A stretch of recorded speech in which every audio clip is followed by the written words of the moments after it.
Семена твердых сортов пшеницы в Ингушетии будут высаживать впервые, поэтому особенно важно тщательно провести фитоэкспертизу, проверить наличие бактерий и заболеваний. От этого напрямую зависит качество и количество будущего урожая.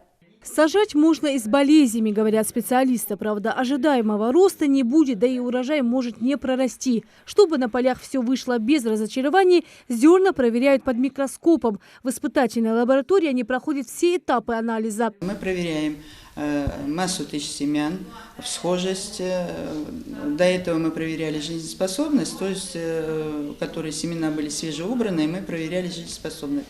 В данный момент мы уже высеваем песок, то есть проверяем таким методом энергию прорастания и всхожесть их.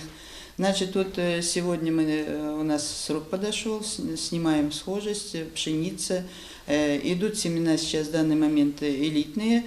Элитные у нас семена и оригинальные семена завозятся из-за пределов, но в основном с Краснодарского края, с краснодарской селекции. Для фитоэкспертизы из всей партии микробиологи отобрали 100 штук семян твердых сортов пшеницы. Поместили зерна в пробирку, залили водой и взбалтывали в течение 5 минут. Воду, которая осталась на дне пробирки, берут на экспертизу. Именно она покажет специалистам качество семян и наличие болезней. Что-то мы увидим, значит, какой-то спору какого заболевания мы записываем и вот подсчитываем, сколько же каких видов у нас заболеваний находится.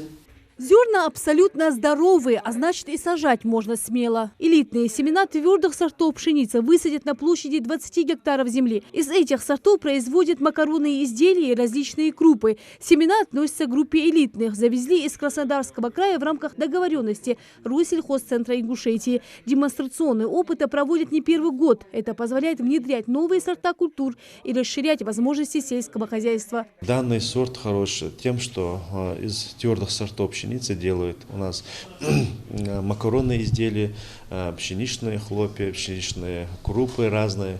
То есть востребованность твердых сортов пшеницы в разы больше, чем мягких сортов пшеницы, потому что содержание разных элементов, клейковины, натуры, белка и так далее намного раз больше, чем мягких сортов пшеницы.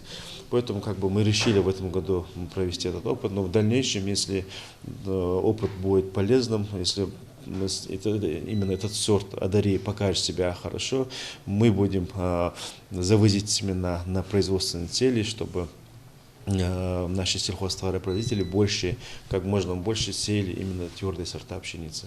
Семена планируют высадить уже скоро. Если урожай обрадует своим результатом, практика посадки семян из твердых сортов пшеницы в республике станет традиционной. Рина Цычоева, Сулейман Костоев. Новости 24.